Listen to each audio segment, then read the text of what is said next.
রাষ্ট্রের যে পরিস্থিতি, আগামী দিনগুলো আমাদের কেমন যাবে জানি না। বিনা কারণে বিশ্বাস আমার জীবন থেকে কেন হয়েছে। ফাঁসির কন্ডম ছেলে আমাকে আবদ্ধ করে রাখা হয়েছিল, 24 ঘন্টা লকআপের ভিতরে থাকতাম। এরা চেয়েছিল আমাদের মস্তিষ্ক বিকৃতি করে দেওয়ার জন্য, কিন্তু আল্লাহর কোরআনের কাছে আসার কারণে আল্লাহ আমাদের দেমাগের শক্তিকে আগের চাইতে আরো বাড়াইয়া দিয়েছে। আমি মাননীয় প্রধানমন্ত্রীকে বলি, আপনার বাবাকে গালি দেওয়ার কারণে আপনি 7 বছরের জেল দিয়ে তাকে শাস্তি দিলেন, আর যেই নবী না হইলে আপনার বাবা হইতো না, বাংলাদেশ নামক ভূখণ্ড হইতো না। এই নবীকে যারা কটাক্ষ করে তাদেরকে কেন বিচার করেন না? আমরা আপনাদের কাছে জিজ্ঞাসা করতে চাই। তার মানে কি আপনি বুঝান যে আমার নবীর চাইতে আপনার বাবার দাম বেশি? আপনার বাবা তো আমার নবী না হলে হইতই না। কথা বলেন ঠিক কিনা সুরে খান? এই যে নির্বাচনের একটা ভাব হয়েছে, হবে কিনা আদৌ জানি না। একটা নির্বাচনের তামাশা শুরু হয়েছে কিনা সুরে খান? একদল ভারতমুখী, আরেক দল আমেরিকামুখী। মাঝেদা ছাতা গলা পড়ছে বাঙালি। কি কথা বলেন না? একদল ভারতমুখী বলেন, একদল, আরেক দল ভারত বেঈমানের গোষ্ঠী, আমেরিকাও। একটি কথা আমাদেরকে ভালো করে মনে রাখতে হবে, আল্লাহর কথা, দ্বীনের কথা, নবীর কথা, কোরআনের কথা বললে কিছু নাস্তিকদের কলিজায় আঘাত আসবেই। কথা বলেন ঠিক কিনা? তারপর আল্লাহর কথা ছাড়া যাবে না। কেন? কালিমাতুল্লাহি হিয়াল উলিয়া, সবচেয়ে উচ্চ কালিমা হচ্ছে আমার রবের কালিমা। তিনি হচ্ছেন মহব্বতে জুড়ে কন, মহব্বতে বলেন তিনি কে? ওই আল্লাহর জন্য কথা শুনতে রাজি আছি তো ইনশাআল্লাহ? মুহতারাম হাজিরিন, পৃথিবীর ভূপৃষ্ঠে আল্লাহ পাক এই বিস্তীর্ণ জমিন, সপ্ত আকাশ, চন্দ্র সূর্য, গ্রহ নক্ষত্র, গাছপালা তরুলতা, খাল বিল, উত্তাল তরঙ্গমালা, বিশাল বড় বড় গগনচুম্বী বিল্ডিং, গগনচুম্বী পাহাড় পর্বত, আল্লাহ পাকের সপ্ত আকাশের উপরে বাইতুল মামুর, সিদরাতুল মুনতাহা, মাকামে জিব্রাইল, লা জমান লা মাকান, আল্লাহর 8 নূরের জান্নাত, আল্লাহর আরশে আজিমের পরিবেষ্টিত 70,000 নূরের পর্দা, আল্লাহ পাকের আরশ, আল্লাহ পাকের কুরসি, জমিনের নিচে তাতাসারা পর্যন্ত পৃথিবীর যত সৃষ্টি আছে, সমস্ত সৃষ্টি আল্লাহ পাক পয়দা করেছেন মানুষের জন্য, আর মানুষকে আল্লাহ পয়দা করেছেন আল্লাহ পাকের মহব্বতের জন্য। বলেন সমস্ত সৃষ্টি মানুষের জন্য। বলেন সমস্ত সৃষ্টি, একটা আওয়াজ করে বলেন সমস্ত সৃষ্টি। আর মানুষকে বানাইছে আল্লাহ পাকের জন্য। এই আলোচনার আপনারা বারবার শুনে থাকেন। পৃথিবীর ক্ষুদ্র থেকে বৃহত্তর যত সৃষ্টি আছে, সমস্ত সৃষ্টি আল্লাহ পাক কুদরতি কোন শব্দের মাধ্যমে পয়দা করেছেন? আর মানব পয়দা করেছেন খালাকতু বিয়াদাইয়া, মানুষকে আল্লাহ সৃষ্টি করেছেন আপন কুদরতি হাতে, মহব্বতের মাধ্যমে। মানুষ সৃষ্টি হয়েছে আল্লাহ পাকের কুদরতি হাতের মাধ্যমে এবং মহব্বতের মাধ্যমে। এজন্য মানুষ হচ্ছে আল্লাহ পাকের সবচেয়ে পেয়ারা। আর মানুষের মধ্যে সমস্ত মানুষ আল্লাহর পেয়ারা না। একদল আছে নাফরমান, একদল আছে ফরমাবরদার। নাফরমানরা হচ্ছে বেঈমান, ফরমাবরদাররা হচ্ছে ইমানদার। বলেন ফরমাবরদাররা কি? বলেন নাফরমানরা বেঈমান। বলেন নাফরমানরা, সব ধরনের নাফরমানরা বেঈমান, আর ফরমাবরদাররা হচ্ছে ইমানদার। এবার আসেন একজন ইমানদারের দাম কত?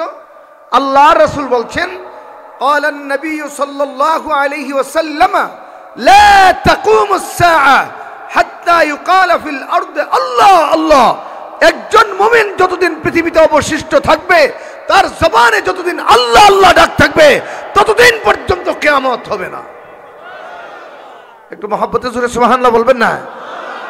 এই হাদিস দ্বারা প্রমাণিত একজন মুমিনের দাম 7 আসমান 7 জমিনের চাইতে বেশি।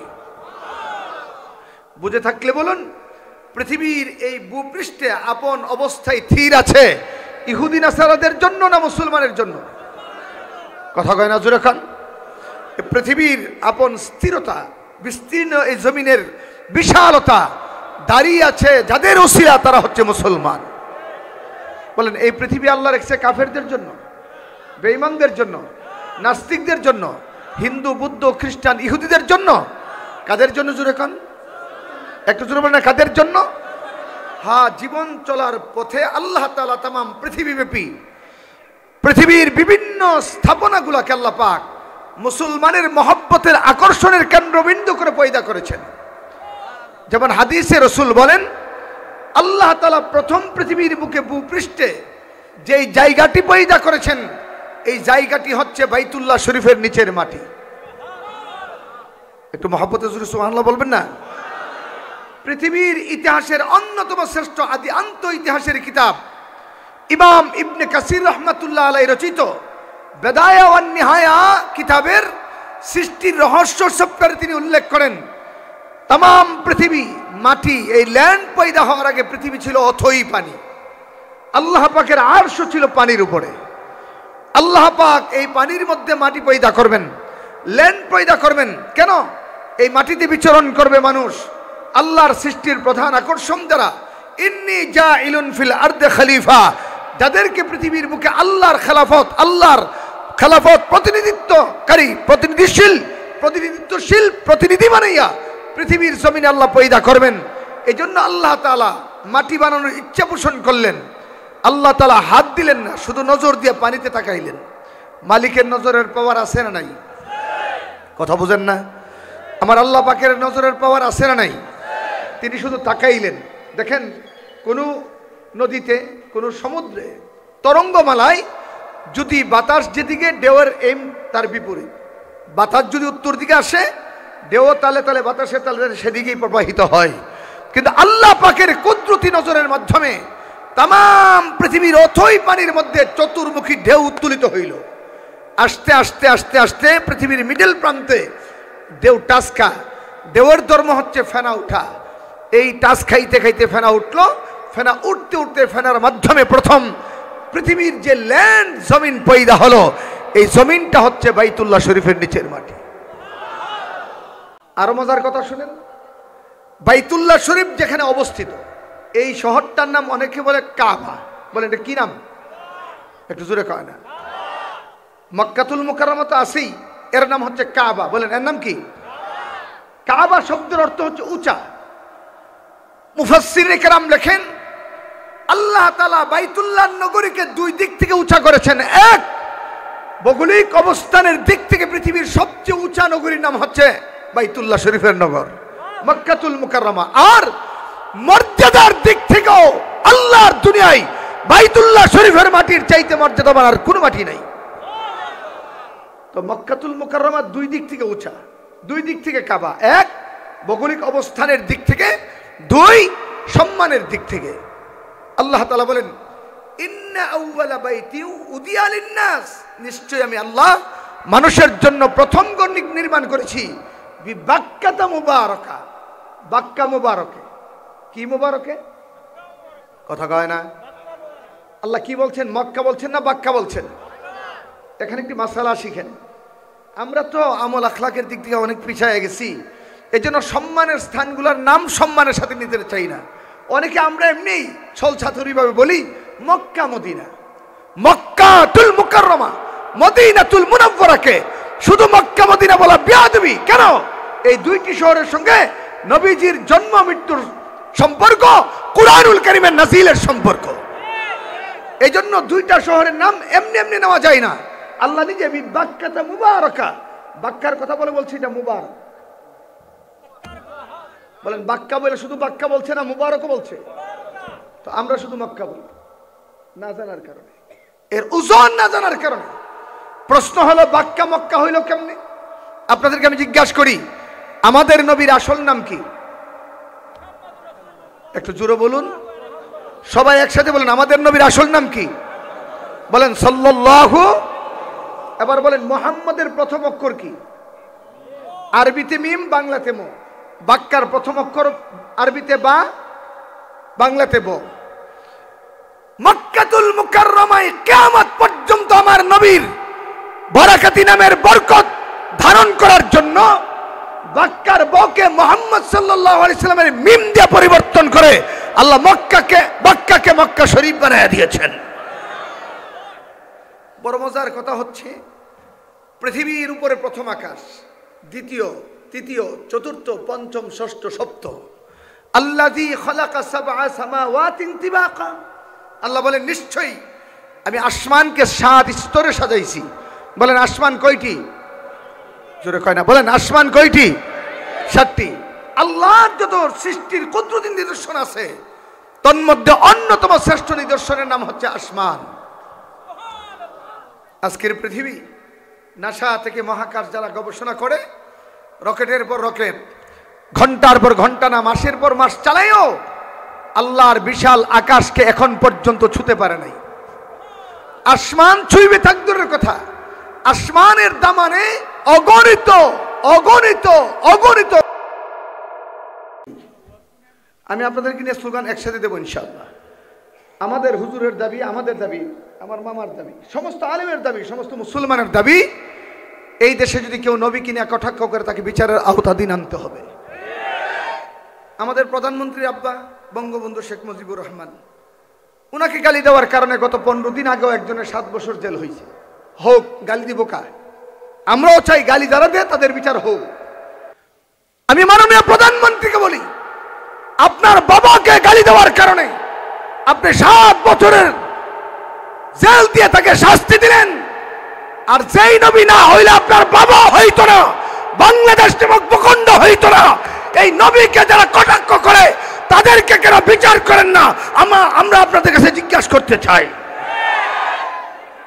তার মানে কি আপনি বুঝান যে আমার নবীর চাইতে আপনার বাবার দাম বেশি? আপনার বাবা তো আমার নবী না হলে হইতই না। কথা বলেন ঠিক কিনা সুরে খান? এই যে নির্বাচনের একটা ভাব হয়েছে, হবে কিনা আদৌ জানি না।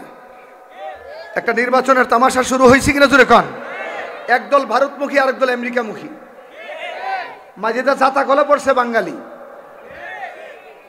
কি কথা বলেন না? একদল ভারতমুখী বলেন, একদল আরেকদল ভারত বেঈমানের গোষ্ঠী আমেরিকা। আমার দেশের রাজনীতির মেরুকরণ পয়দা করবে এই দেশের নিরহ জনগণ। বিজাতিরা তা করবে, কখনো মেনে নেওয়া যায় না। কথা বলেন ঠিক কিনা? কিন্তু আফসোস হচ্ছে এটাই। তাই আমরা পরিষ্কার বলি, আগামী নির্বাচনে মেরুকরণ পয়দা করতে হবে প্রত্যেকটা মোমেন্টকে। যারা পার্লামেন্টে নবীর পক্ষে কথা বলবে তাদেরকেই ভোট দেওয়া হবে। আমরা কোন দল বুঝি না, মত বুঝি না, আমরা বিশ্ব নবীর পক্ষে যাতে তারা আসে তাদের সঙ্গেই থাকবো। রাজি আছেন আপনারা? কে কে হাত উড়ে আল্লাহকে দেখান? আল্লাহ এই হাতগুলো তুমি নবীর জন্য কবুল করো। একটু জোরে বলেন আমিন। আরো জোরে বলেন আমিন। বলেন নবী আছে যেদিকে, কথা কয় না, বলেন নবী আছে যেদিকে, ইনশাআল্লাহ ইনশাআল্লাহ ইনশাআল্লাহ নবীর প্রেমিকদের বিজয় এই দেশে রচিত হবে ইনশাআল্লাহ। একজন আল্লামা মামুনুল হককে বন্দী করে এই দেশের নবী প্রেমিকদের জোয়ার বন্ধ করা যাবে না। কেন? কোনো ব্যক্তির উপর ইসলাম ডিপেন্ডেবল নয়। ইসলাম হেফাজত যিনি করেন তিনি কে? মহব্বত জুড়ে করেন না, তিনি কে? এখন বুঝলাম এতক্ষণ আলোচনায়, পৃথিবীর মিডিল প্রান্তরে যে আল্লাহর ঘর তার নাম বাইতুল্লাহ। যে শহরে অবস্থিত শহরটার নাম মক্কাতুল মুকাররমা। বলেন কি? মুকাররমা। বুখারী শরীফের হাদিস, সাহাবায়ে কেরাম নবীরে কয়, হুজুর বুঝলাম প্রথম ঘর আল্লাহর ঘর বাইতুল্লাহ, দ্বিতীয় ঘর কোনটা? রাসূল বলেন দ্বিতীয় ঘর হচ্ছে মসজিদে আল আকসা। আমি আমার মূল আলোচনায় যাচ্ছি। সাহাবায়ে কেরাম প্রশ্ন করেন, হুজুর দ্বিতীয় ঘর মসজিদে আল আকসা? হ্যাঁ। কে নির্মাণ করছে? এটাও বাবা সাইয়্যিদনা আদম নির্মাণ করছে। সাহাবারা প্রশ্ন করে, হুজুর কতদিন পরে নির্মাণ করছে? রাসূল বলেন বাইতুল্লাহ নির্মাণের 40 বছর পরে বাবা আদম মসজিদে আকসা প্রথম নির্মাণ করেন। বুঝে থাকলে বলুন, মসজিদে আল আকসা নির্মাণ হয়েছে বাইতুল্লাহ নির্মাণের কত বছর পরে? কে নির্মাণ করছে? আল্লাহর কত নম্বর ঘর হিসাবে? বলেন না, বলেন। তার অর্থ হচ্ছে মসজিদে আল আকসা হচ্ছে মুসলমানের 2 নম্বর স্থাপনা। 3 নম্বর মসজিদে আল আকসা যেই নগরীতে অবস্থিত তার নাম জেরুজালেম কিংবা গাজা উপত্যকায়। এই শহরটাকে বলা হয় নবীদের শহর। দুনিয়ার সমস্ত নবীরা এই শহরে উপস্থিত হয়েছেন। একটু জোরে মহব্বতে সুবহানাল্লাহ বলবেন না? আর আগমনের দিক থেকে, প্রেরণের দিক থেকে আল্লাহ পাক বেশিরভাগ নবী এই শহরে প্রেরণ করেছেন। আপনারা বলুন, আমরা শুনি। আমাদের মুসলিম মিল্লাতের জাতির পিতাকে না, আদম তো আদি পিতা, ইব্রাহিম আলাইহিস সালাম। ইব্রাহিম পয়গম্বরের জন্ম হচ্ছে ইরাকে। উনি হিজরত করলেন জেরুজালেমে। আরো মজার কথা হলো, এই জেরুজালেমের ফিলিস্তিনের ভূখণ্ডটি হচ্ছে জাজিরাতুল আরবের অংশ। পৃথিবীর এমন এক স্থানে এই শহরটি, যার পশ্চিমে ইউরোপ, পূর্বে হচ্ছে আরব। আজ থেকে 80 বছর পূর্বের পৃথিবীর ওয়ার্ল্ড ম্যাপ যদি কেউ আনেন, দেখবেন পৃথিবীর ওয়ার্ল্ড ম্যাপে ইসরায়েল নামক কোন রাষ্ট্রের অস্তিত্ব পৃথিবীর বুকে ছিল না। গেল 15 দিন পূর্বে আজকের পৃথিবীর অন্যতম পরাশক্তি রাষ্ট্র চীন, তারা গুগলে একটি ম্যাপ সেন্ড করেছে, ওয়ার্ল্ড ম্যাপ, পৃথিবীর একটি মানচিত্র সেন্ড করেছে, যেই ম্যাপের মধ্যে ইসরায়েল নামক কোন রাষ্ট্রের অস্তিত্ব নাই। তাহলে রাষ্ট্রটি হইল কেমনে, বুঝার জন্য বলছি। গত 2-3 বছর পূর্বে আরাকান রাজ্য থেকে বাংলাদেশের কক্সবাজারের উখিয়া, টেকনাফে যে সমস্ত রোহিঙ্গারা এসেছেন, তাদের বাড়ি কি বাংলাদেশ না মায়ানমার? তারা বাংলাদেশি কি নাগরিক হিসাবে আসে না আশ্রিত হিসাবে আসেন?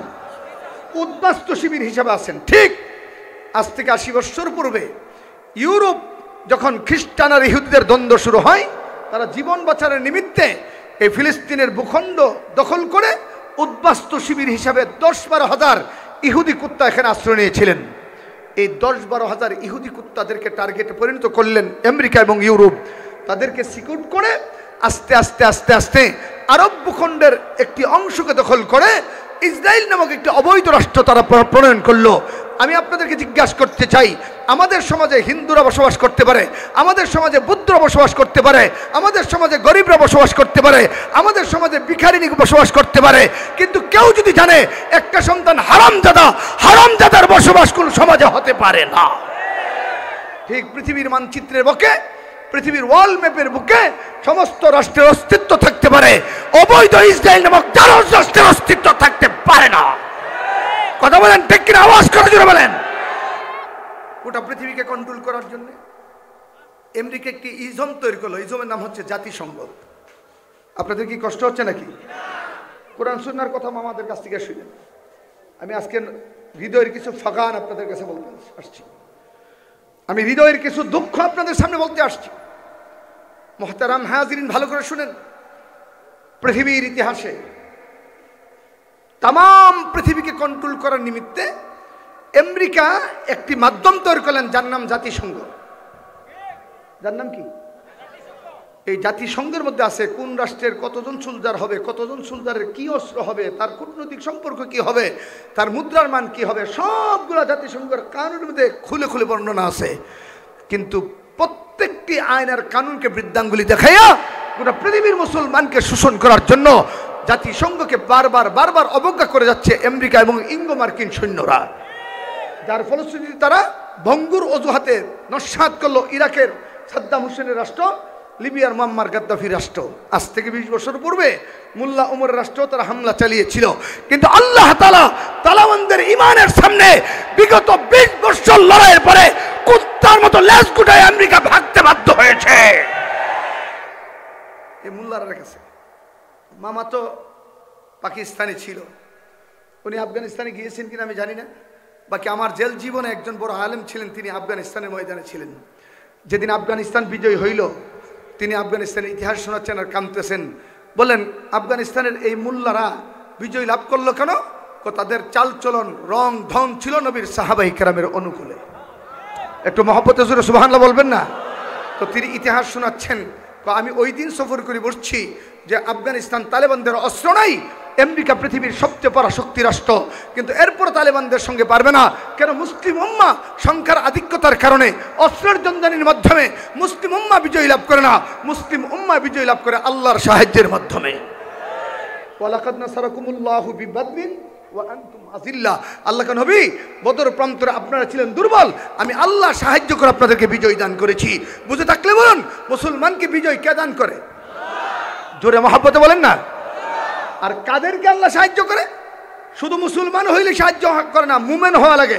আল্লাহ বলেন, ওয়ালা তাহিনু ওয়ালা তাহজানু ওয়া আনতুমুল আ'লাউনা ইন কুনতুম মুমিনিন। তোমরা যদি মুসলমান থেকে মুমিন পর্যন্ত গুণ অর্জন করতে পারো, পৃথিবীর বেঈমানরা যত বড় শক্তি হোক, তোমরা মুমিন হলে তোমাদেরকে বিজয় দান করব আমি আল্লাহ। বলেন, মুসলমানকে বিজয় দান করেন কে? জুড়ে সাহায্য করেন কে? এই সাহায্য নেমে এসছে তালেবানদের উপরে। যে আমেরিকা সারা জীবন কইতো তালেবান জঙ্গি জঙ্গি, এখন এই আমেরিকায় 20 বছর মাইর খাইয়া মুসলেখা দিছে তালেবানরা জঙ্গি না, মুক্তিযোদ্ধা। আল্লাহু আকবার জোরে বলবেন, আল্লাহু আকবার জোরে বলবেন না। ওই মাওলানা বলতেছেন জেলখানার ভিতরে সারাদিন কঠোর পরিশ্রম করে পরাশক্তির বিরুদ্ধে লড়াই করে, আর প্রতি রাত এশার নামাজের পরে তারা নামাজে দাঁড়িয়ে যায়, ফজর পর্যন্ত নামাজে কোরআন তেলাওয়াত করে, আর চোখের পানি ছেলে মাওলার সাহায্য কামনা করে। এমন জাতি যারা শেষ রাতে নামাজের মাধ্যমে মাওলার সঙ্গে কানেক্টিং ফিট করে, তাদেরকে পরাজিত করার ক্ষমতা পৃথিবীর কোনো বেঈমানের নাই। কথা বলেন ঠিক কিনা জোরে এখন? ফিলিস্তিনের ভূখণ্ডে ইসরায়েল নামক একটি রাষ্ট্র তারা প্রণয়ন করছে। গোটা পৃথিবীর ইজমকে বৃদ্ধাঙ্গুলি দেখায়া তারা আণবিক শক্তির মালিক হইল। মুসাদের মতো তারা গোয়েন্দা সংস্থা তৈরি করলো। বাণিজ্যের নামে গোটা পৃথিবীর বাণিজ্যকে তারা কন্ট্রোল করলো। স্যাটেলাইটের মাধ্যমে গোটা পৃথিবীর তত্ত্ব তাদের হাতে। কিন্তু আল্লাহ যারা হেফাজত করে, পৃথিবীর কোনো বেঈমান শত কৌশল করেও তারা আটকায় রাখতে পারে না। কেন? সবচেয়ে বড় কৌশলী হচ্ছে আমার আল্লাহ পাক। আল্লাহ বলেন ওমাকারু ওয়ামাকারাল্লাহ আল্লাহু খায়রুল মাকিরিন। পৃথিবীর বেঈমানরা যত বড় মক্করবাজি করুক, শুনে রাখো আল্লাহর মতো কৌশলী কেউ নাই। এই আমেরিকার নিয়ন্ত্রিত ইসরায়েলের পৃথিবীর শ্রেষ্ঠ গোয়েন্দা সংস্থা মোসাদকে ফাঁকি দিয়া গত মাসের 7 তারিখ ফিলিস্তিনের বীর মুক্তিযোদ্ধারা, তারা কি জঙ্গি না মুক্তিযোদ্ধা? কথা বলতে হবে জোরে বলেন, তারা কি জঙ্গি না মুক্তিযোদ্ধা? হাজার হাজার রকেটের হামলা চালিয়ে গোটা ইসরায়েলের ভিতকে নাড়িয়ে দিয়েছে। এমনভাবে হামলা চালালো যে মুসাদের ঘুম পর্যন্ত ভাঙলো না। এর ফলশ্রুতিতে আমেরিকা এবং ইউরোপের সাহায্যে ইসরায়েলের এই ইহুদি কুত্তারা গোটা গাজা উপত্যকাকে বুমবাজির পর বুমবাজি করে বিশাল বড় বড় গগনচুম্বী বিল্ডিং ভেঙে মাটির সাথে মেসাকার করে দেওয়া হচ্ছে। হসপিটালে হামলা করা হচ্ছে, উদ্বাস্তু শিবিরে হামলা করা হচ্ছে, মসজিদ গুড়াই দেওয়া হচ্ছে, স্কুল গুড়াই দেওয়া হচ্ছে, মাদ্রাসা গুড়াই দেওয়া হচ্ছে।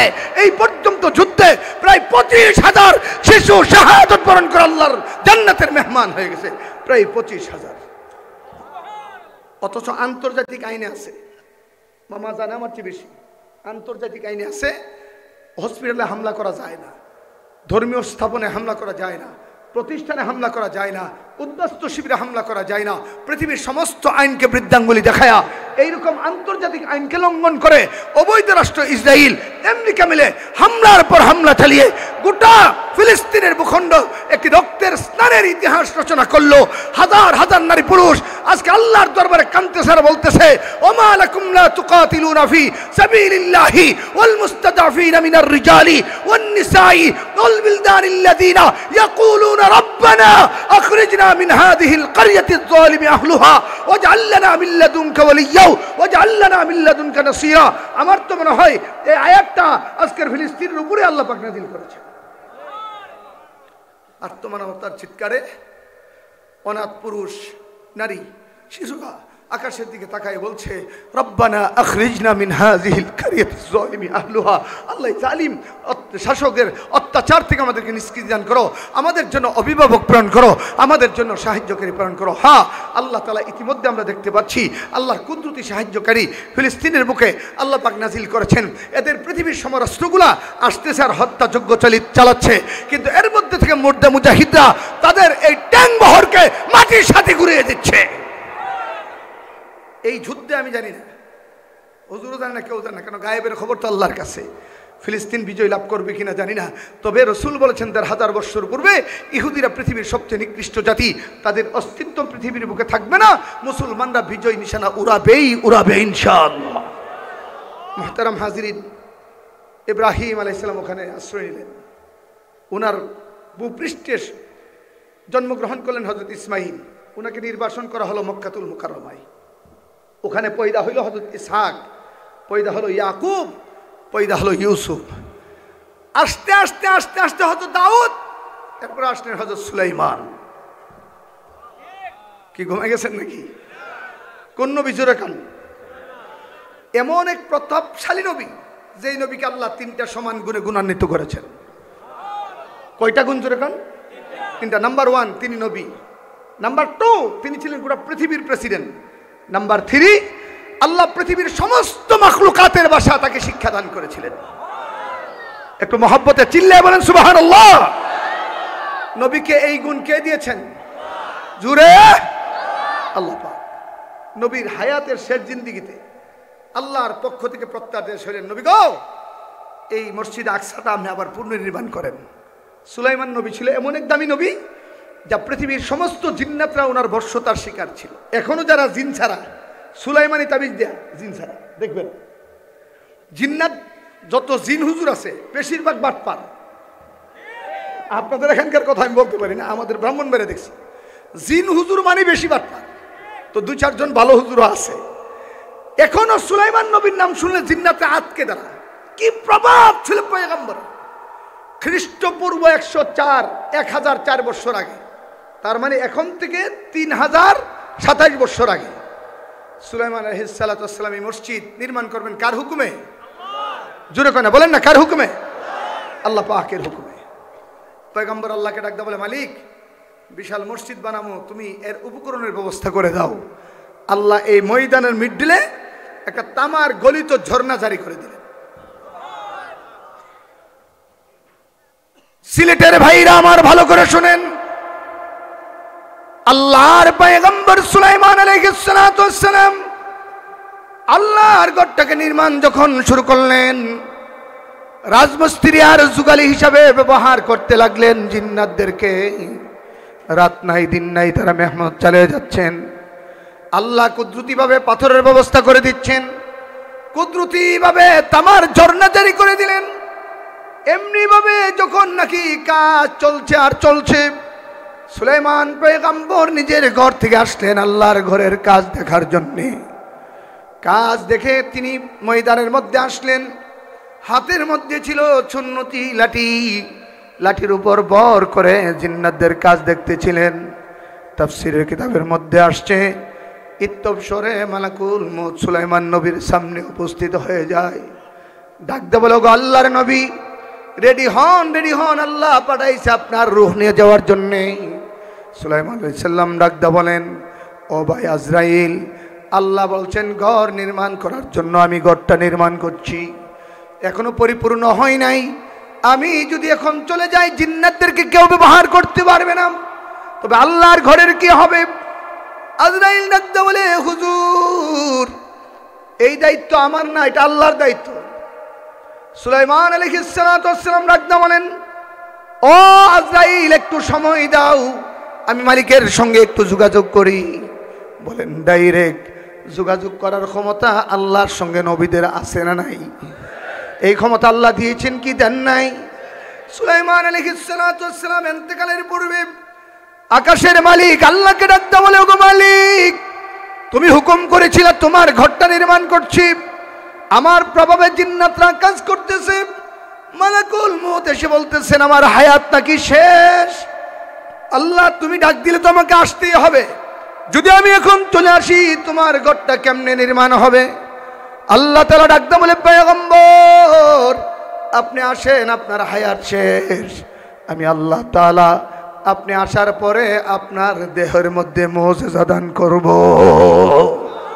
আপনার দেহের মধ্যে আমি এমন কুদরত লাগায়া দেব যে আমি আল্লাহর ঘর নির্মাণ হওয়ার আগ পর্যন্ত আপনার দেহ অক্ষুণ্ণ থাকবে। একটু জোরে মহব্বতে বলেন না সুবহানাল্লাহ।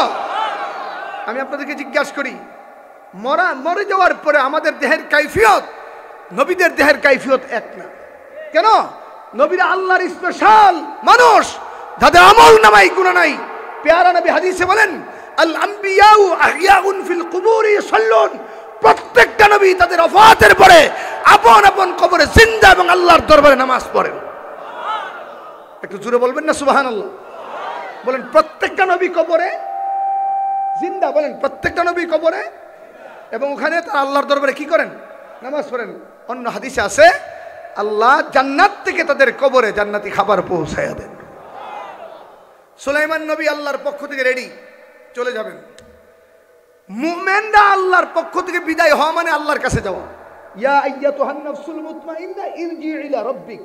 মুমিন মরে মানে জাহান্নামে যায় না, মুমিন মরে মানে আল্লাহর কাছে যায়। সুবহানাল্লাহ জোরে বলবেন না? ইন্নাল্লাযীনা ক্বালু রাব্বুনাল্লাহ সুম্মা ইসতাকামু তাতানাজ্জালু আলাইহিমুল মালায়েকা আল্লা তাখাফু ওয়া লা তাহজানু ওয়া আবশিরু বিল জান্নাহ। মুমিনরা ইন্তেকালের আগেই তাদের জান্নাতের ঘরটা দেখতে থাকে। জুড়ে চিল্লায় সুবহানাল্লাহ বলবেন না আপনারা? কি আপনাদের কষ্ট হচ্ছে নাকি? বুঝতে অসুবিধা হচ্ছে? সফরের কারণে আমার গলায় প্রভাব পড়ছে, বুঝতেছে, কথা বুঝে নিতে হবে। মুহতারাম হাজিরিন, শেষের কথাগুলো মনোযোগ দিয়ে শুনেন। পয়গম্বর চলে গেছেন, লাঠির মধ্যে যে খাড়ে দিছে, দেহ মুবারক দাঁড়িয়ে রয়েছে, হেলেও পড়ে নাই। জিন্নাতরা গো সর্বনাশ, নবীর কি হইল রে? বাড়িতেও যায় না, খায়ও না, ঘুমায়ও না, দাঁড়ায় রয়েছে, ফাঁকি দেওয়া যাবে না। আল্লাহু আকবার বলবেন না? রাত দিন, দিন যায় রাত আসে, রাত যায় দিন আসে, সপ্তাহ গিয়া মাস আসে, মাস গিয়া বছর আছে, পয়গম্বর খাড়ায় রয়েছে।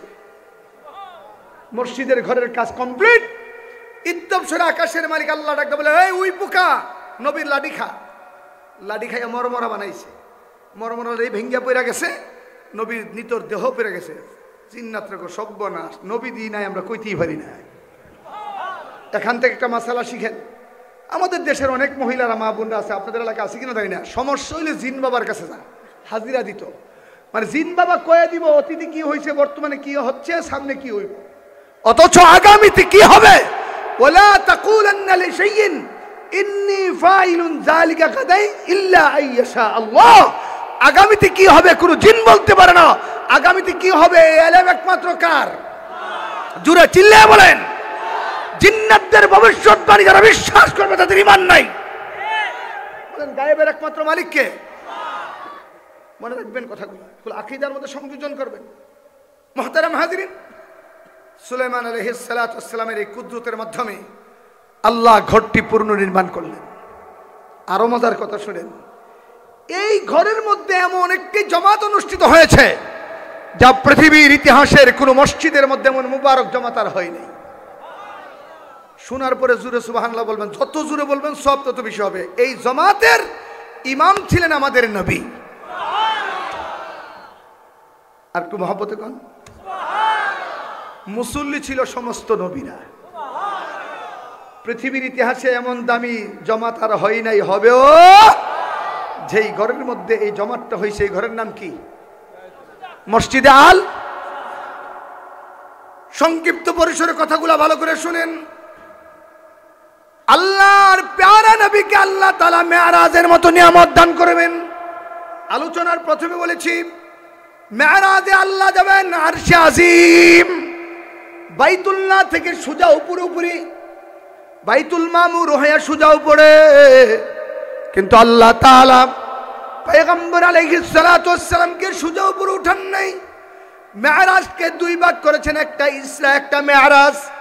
ইসরা হলো জমিনের ভ্রমণ, মেরাজ হচ্ছে আকাশের ভ্রমণ। কুরআনুল কারীম আল্লাহ বলেন, সুবহানাল্লাযী আসরা বিআবদিহি লাইলাম মিনাল মাসজিদিল হারামি ইলাল মাসজিদিল আকসা। আল্লাহ তাআলা জিবরাইলের মাধ্যমে বুরাক পাঠাইয়া মেরাজ রজনীতে নবীকে বুরাকে উঠাইয়া মসজিদে হারাম থেকে মসজিদে আকসা নিয়ে গেলেন। নবী আলাইহিস সালাম ডাকদা বলেন, ওগো সাহাবায়ে কেরাম, আমাকে যখন মসজিদে আকসায় নামানো হলো, আমার বুরাকটা একটা গাছের সঙ্গে বাঁধা হয়েছে। আমাকে উজুর পানি দেওয়া হলো, আমি উজু করলাম। উজু করে আল্লাহর ঘর মসজিদ আকসায় প্রবেশ করে দেখি অনেক মানুষ কাতার সোজা করে মসজিদ আকসাতে নামাজ পড়ার জন্য দাঁড়িয়ে আছে। নামাজ হবে কিসের নামাজ, কে নামাজ পড়াবে আমি কিছুই জানতাম না। আমি উজু করে মুসল্লিদের কাতারে সোজা হয়ে দাঁড়াইলাম। ইত্তবসরে জিবরাইল আমিন আমার কানের পর মুখ লাগায় ডাকদা বলে, ওগো হাবিবে কিবরিয়া, ওগো আল্লাহর হাবিব নবী, আপনি কেন মুসল্লিদের কাতারে দাঁড়াইলেন?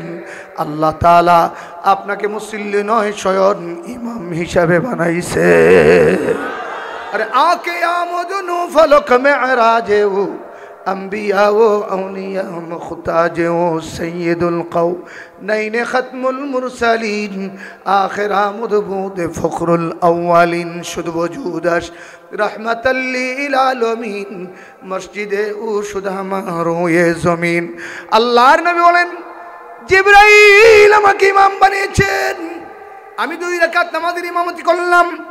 ইমামতি করার পরে যখন মুসল্লিদের দিকে মুখ করে বসলাম, জিবরাইল ডাকতে বলে, হুজুর আপনি তাকান, চিনেন কিনা তাদেরকে দেখেন, মুসল্লিগুলার দেখেন। রাসূল ডাকতে বলে, ভাই জিবরাইল, কোনোদিন এই বাড়িতে আসি নাই, এই মানুষগুলাকে দেখি নাই। মক্কায় আমার সঙ্গে আবু বকর থাকে, তারে চিনি। উমর, উসমান, আলী, তলহা, জুবাইর, এদেরকে চিনি। জিবরাইল ডাকতে বলে, হুজুর, এরা দুনিয়ার সাধারণ মানুষ নয়। প্রথম কাতারের প্রথম তিনি বাবা আদম, আর শেষ কাতারের শেষে তিনি ঈসা ইবনে মারিয়াম। মিডলে যত মানুষ দেখতেছেন তারা সাধারণ মানুষ নয়, তারা হচ্ছে আল্লাহর সমস্ত নবীরা। মেরাজের রাত্রে আল্লাহ মসজিদে আকসার মধ্যে সমস্ত নবীদেরকে উপস্থিত করাইয়া, সমস্ত নবীর ইমাম বানাইয়া আল্লাহ তাআলা আপনার মর্যাদা সবার উপরে বাড়াইয়া দিয়েছে। আল্লাহু আকবার, আল্লাহু আকবার। যেই মসজিদে আমাদের নবীর ইমামতিতে সমস্ত নবীর উপস্থিতিতে নবী নামাজ পড়াইয়া নিজের শান বাড়াইছেন, নামাজের জামাত হইয়া মসজিদের শান বাড়াইছেন, এই মসজিদের নাম হচ্ছে মসজিদ আকসা। এতক্ষণ কথা বুঝে থাকলে বলেন, এত এত গুণ আল্লাহ যে এই মসজিদকে দান করছে, এই মসজিদটা ইহুদি কুত্তাদের। আওয়াজ করে জুড়ে বলতে হবে, এবার আপনাদের ঈমান দেখবো, বলেন এটা ইহুদি কুত্তাদের। যেই মসজিদের সাথে সমস্ত নবীদের সম্পর্ক, এই মসজিদ হচ্ছে নিঃসন্দেহে মুসলমানের। মসজিদ কার ঘর? সবাই চিল্লে এখন, মসজিদ কার ঘর? বহু মসজিদের প্রতিষ্ঠাতা আমার মামা যান এখানে আছেন। আল্লাহ রাসূল বলছেন, মান বানা লিল্লাহি মসজিদান বানাল্লাহু লাহু বাইতান ফিল জান্নাহ। পৃথিবীর জমিনে যারা মসজিদ বানাবে, আল্লাহ তাদের জন্য জান্নাতে বাড়ি বানাবে। একটু মহব্বতে জুড়ে আওয়াজ করে বলেন না সুবহানাল্লাহ। দেখুন, আফসোস আর দুঃখের বিষয়, আমাদের দেশের কিছু বিভ্রান্তিকর দল আছে, ভণ্ড প্রতারকের দল আছে, মুসলমানদেরকে যারা সহি তরিকার নামে সহি ধোঁকা দেয়। এর মধ্যে এক দলের নাম হচ্ছে আহলে হদস। তাদের একজন হুজুরের নাম হচ্ছে ব্রাদার রাহুল। কি রাহুল? আচ্ছা, আপনাদের জীবনে শুনছেন হুজুরের নামের আগে ব্রাদার থাকতে? কথা বলেন, শুনছেন কোনোদিন? ব্রাদার রাহুল কয় ইব্রাহিম নবী, ইসাক নবী, ইয়াকুব নবী গুলো সব ইহুদি ছিল। আর একটু আস্তে কর, জুড়ে চিল্লে এখন। অথচ আল্লাহর কোরআন বলেন, মিল্লাতা আবিকুম ইব্রাহিম হুয়া সাম্মাকুমুল মুসলিমিন। ইব্রাহিম আলাইহিস সালাম তো প্রথম তৌহিদবাদীদের নাম মুসলমান রেখেছেন। কোরআন কই ইব্রাহিম মুসলমান, কোরআন বলে ইব্রাহিম। ব্রাদার রাহুল কই ইহুদি। আসলে আমাদের হুজুররা কই তো এ আহলে হাদিসের দালালরা পশ্চিমাদের পাঁচাটা গোলাম। কথা বলেন ঠিক কিনা জোরে কোন?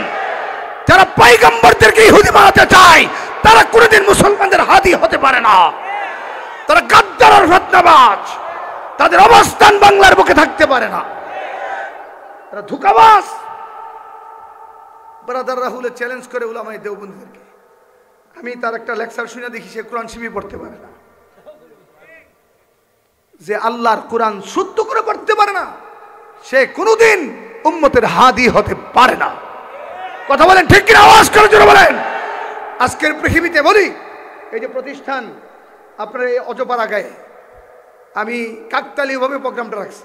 যেদিন ফোন দিছে ওই দিনে আমার একটা প্রোগ্রাম গভর্নমেন্ট বন্ধ করছে চট্টগ্রামে। আমি আমারে বলছি, আইসা ফোন দিছে, আমি সুনামগঞ্জ থেকে হুজুর আসছিলেন, আমি মনে করছি শহরে বুঝি, আয়সা দেখে এটা সেই প্রোগ্রাম। আল্লাহ তাআলা আপনাদের সামনে কুদরতিভাবে আমাকে হাজির করেছেন, এসে আমি ধন্য এবং খুশি। কারণ আজকে আমার পেয়ারা মামার সঙ্গে আমার প্রথম মোলাকাত। রুহের জগতে আগে দেখা হয়েছিল, কথা বলেন নেই। শুনে রাখো মুসলমান, রাষ্ট্রের যে পরিস্থিতি, আগামী দিনগুলো আমাদের কেমন যাবে জানি না। বিনা কারণে বিশ্বাস আমার জীবন থেকে কেড়ে নেওয়া হয়েছে। ফাঁসির কন্ডম ছেলে আমাকে আবদ্ধ করে রাখা হয়েছিল।